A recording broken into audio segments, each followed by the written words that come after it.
So anytime people discover like the thing that fixes whatever it is, we we want to tell people. We kind of end up proselytizing. So if it's like a new diet, way to exercise, religion, no religion, just like pick a thing. Once we find something transformative, we like to share it with other people, and that is, it's a function of human society, and it's often something that can be like a good thing. However, sometimes these very viral ideas go out into our society and they go out with no context. And often, specifically for victims of abuse and trauma, these ideas are actually harmful and not hurtful. And I'll give you an example. So when I was a young person, the idea that suddenly everybody like jumped onto and started, prescribing for each other, was that phrase that being angry is like drinking poison and expecting the other person to die. And so all the adults around me were like, "Oh, this is like such sage advice, and this is so important." And it can be. Like, there are situations, sure, where that is something that is applicable and effective, but if you're a victim of abuse, you need your anger, especially if you're in the crisis phase and you're just sort of getting out of that, and you're now having to advocate on your own behalf, get yourself out of this like awful situation, and protect yourself. Like, that anger is protective. It is not drinking poison. Now, sure, at some point later, we don't need it in that way, and it can become something that's like harmful to us.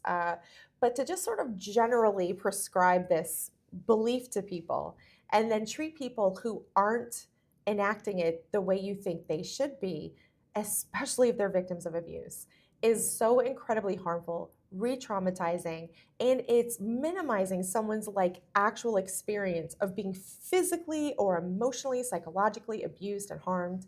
And so there's like a reason that mental health professionals don't just say, "Ah, the answer is CBT," and then you're off on your own.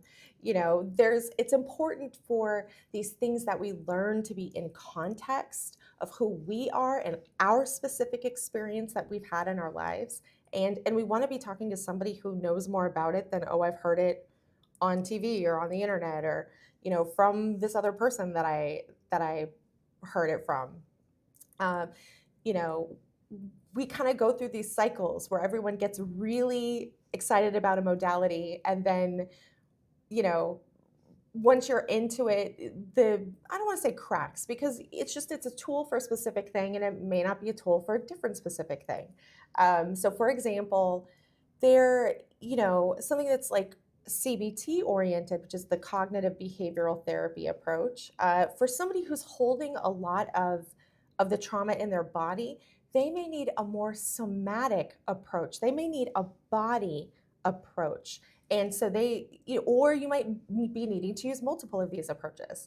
So if you have someone who comes to you and says, "Ah, CBT is the thing you need," but like maybe you're an intellectual person who's already done a lot of research and you're still holding on to a lot of trauma and you don't know why, it could be that you need to start to work physically with your body.